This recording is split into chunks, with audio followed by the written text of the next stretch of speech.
देखें तो हम जीवन को किस प्रकार जी रहे हैं। अधिकांश मनुष्य अपने शरीर के लालन पोषण में और अपनी इच्छाओं की पूर्ति में ही अपना पूरा जीवन लगा देते हैं। ये बात देखने में तो बड़ा अच्छा लगता है, परंतु आगे जाके इसमें कष्ट ही कष्ट है, क्योंकि जब हमें एक इच्छा की पूर्ति होती है तो उसके बाद नई इच्छा आ जाती है और मनुष्य फिर दुखी हो जाता है। इसमें हमारी वास्तविक प्रसन्नता नहीं होती। ये वास्तविक प्रसन्नता वो होती है जो हमारे अंतर में होती है और बाहर की परिस्थितियों के बदलने पर उसका कुछ प्रभाव नहीं पड़ता है। ये प्रसन्नता हमको ईश्वर प्राप्ति के बाद में मिलती है। ईश्वर सर्वशक्तिमान है। हमारे गुरु महाराज ने उसकी बहुत अच्छी व्याख्या की है, क्योंकि अगर हम देखें तो अधिकांश मनुष्य जो संसार में ही लगे रहते हैं, कुछ लोग ईश्वर प्राप्ति के मार्ग पर चलने के लिए सोचते हैं और वो तर्क वितर्क में ही अपना पूरा जिंदगी निकाल देते हैं। कोई कहता है कि ईश्वर ये है, ईश्वर वो है, ये ईश्वर बड़ा है, वो ईश्वर बड़ा है, ईश्वर ने इस पृथ्वी को क्यों बनाया, सृष्टि की रचना क्यों की। इसमें ही वो सब जिंदगी निकाल देते हैं और आगे बढ़ने की नहीं सोचते हैं। हमारे गुरु महाराज ने ईश्वर की बहुत अच्छी व्याख्या की है। उन्होंने कहा है कि ईश्वर एक शक्ति है जो इस पूरे ब्रह्मांड को चला रही है और इसको जिसने जिस रूप में देखा उसी रूप में ईश्वर उसको मिला है। इसलिए अगर देखा जाए तो उस शक्ति के समीप पहुंचने में ही आदमी को आंतरिक प्रसन्नता मिलती है। अगर हम आदिकाल में मनुष्य के जीवन पर निगाह डालें तो हम पाएंगे कि वो बहुत ही सादा जीवन व्यतीत करता था। उसकी इच्छाएं कम थी, वो ईश्वर के बहुत करीब था, वो सुखी था और उस अवस्था को शास्त्रों में कहा है कि वो आनंद कोश का निवासी था। इसके बाद माया के प्रभाव से उसने नीचे गिरना शुरू कर दिया और उस पर 5 गिलाफ चल गए। ये उसकी आध्यात्मिक अवस्था के अनुसार होते हैं।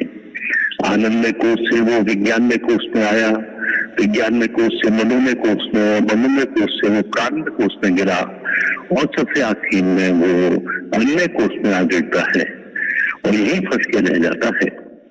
इसको हम ये कह सकते हैं कि इस तरह जो आत्मा के 5 गिलाफ चढ़ जाते हैं तो ईश्वर को प्राप्ति के लिए हमको इन गिलाफों को उतारना पड़ता है। हमको अन्य कोश से अनन्य कोश तक के लिए साधना करनी पड़ती है और इसी को हम पंचकोशीय साधना कहते हैं। इसमें जो सबसे नीचे की स्थिति है उसे अन्य कोश कहते हैं। इसका मनुष्य ईश्वर से मतलब नहीं रखता है। ये ज्यादातर मनुष्य होते हैं नहीं की पूर्ति में अपनी पूरी जिंदगी व्यतीत कर देते हैं।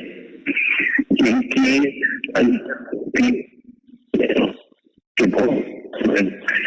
रहने की इच्छा रहती है और ये कभी देश को दुखी रहते हैं। इसके बाद इनमें से कुछ जो अवस्था में आ जाती है। इस समय मनुष्य का ध्यान कुछ ऊपर उठता है और वो समझता है कि हमें आत्म कल्याण के लिए कुछ करना चाहिए। उसी दिन उसकी स्थिति अन्य कोश से प्रान्य कोश तक पहुंच जाती है। इसमें उसे सुख दुख समान अवस्था में रहते हैं। वे धर्म का वास्तविक स्थिति जान के ये कर्म कांड में ही धर्म अपना जीवन व्यतीत करता है। परंतु कर्म कांड भी हिंदू धर्म के लिए बहुत जरूरी है। कुछ ही लोग इससे आगे बढ़ते हैं जो कि ईश्वर प्राप्ति के लिए फिर वास्तविक कुछ में जाते हैं। वो फिर मंदिर को पर पहुंचाते हैं। उनको याद होता है कि अपनी हम वृत्तियों का अनुरोध किए बिना, अपने विचारों को अपने अधिकार में दिए बिना हम लोग ईश्वर के सामने नहीं जा सकते, क्योंकि ईश्वर के सामने जाने के लिए हमारे विचार और हमारी कर्म शुद्ध होने चाहिए। जब हम उपासना शुरू करते हैं मनोमय कोश की अवस्था में तो शुरू में तो हमारे कर्म हमारे साथ रहते हैं, लेकिन आगे चल के कर्म समाप्त हो जाते हैं उपासना में इस सामने होता है और साधक को एक अद्भुत आनंद का अनुभव होता है। हमारा मन विचारों का समूह है, उसके अंदर विचार हर समय आते रहते हैं, परंतु आगे जाके वो विचार एकाग्र हो जाते हैं और एकाग्र होकर फिर वो शांत होकर साधक के अधिकार में आ जाते हैं। मनोमय कोष के बाद इसके बाद साधक फिर विज्ञान में कोष में प्रवेश कर जाता है। यहाँ पर ज्ञान शक्ति का और बुद्धि शक्ति काम करती है।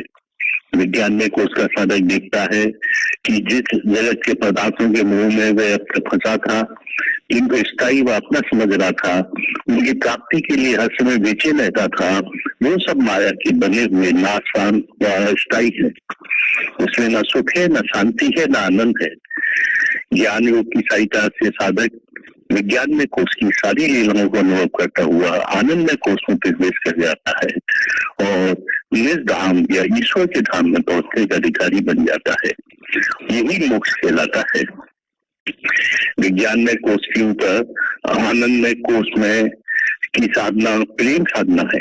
इस स्थान पर साधक का अपने इष्ट के प्रति इतना प्रेम हो जाता है कि वो सब कुछ भूल जाता है। उसकी बुद्धि, उसके मन, उसके कर्म सब ईश्वर के हो जाते हैं और उसका कर्तव्यपन खत्म हो जाता है।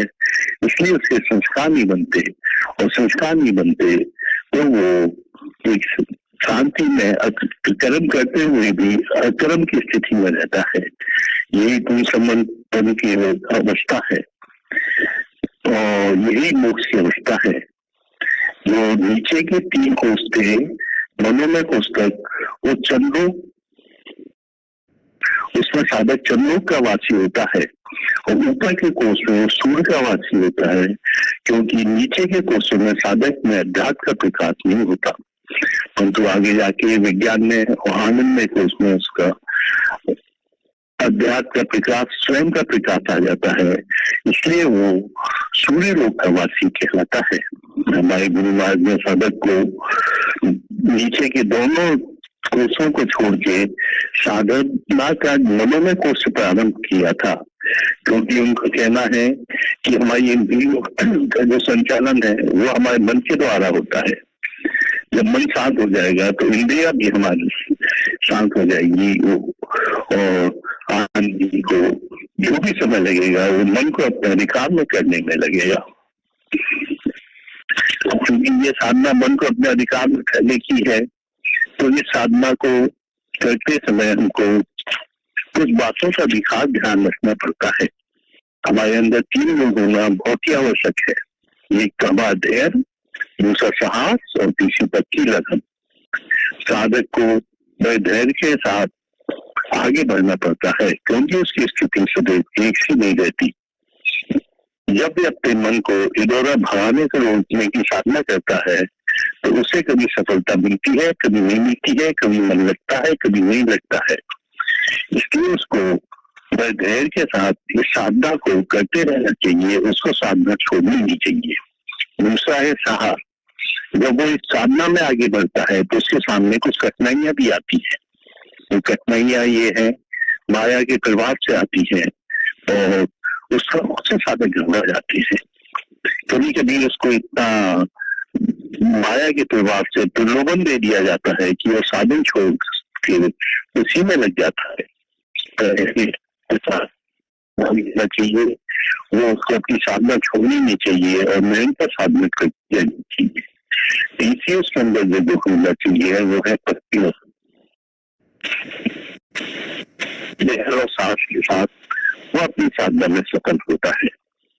इस प्रकार जब हम साधना को करेंगे तो हम निश्चय ही उनका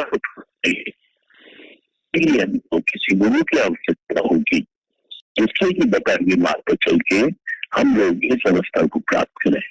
ऐसे ही हम गुरु शक्तियों को लेकर हमारे गुरु महाराज इस पृथ्वी पर आए थे। उनकी साधना को आप श्रद्धा और विश्वास से करिए और उनसे प्रार्थना करिए कि जहाँ भी आपकी रुकावट है वो अपनी शक्ति देकर आपको उससे आगे बढ़ा दे। मैं गुरु महाराज से प्रार्थना करता हूँ ये हर एक साधक को अपना आशीर्वाद दें जिससे कि वो उनके बताए हुए बात पे चल सके। और जिन साधक के सामने निवेश रखा है वो ब्रह्मास्त्र गुरु महाराज को अर्पण कर दें और उनसे प्रार्थना करें कि इसे स्वीकार कर हम सभी लोगों को आशीर्वाद प्रदान करें। What is Cred, you ask? Cred is a unique platform on which I manage all of my credit cards.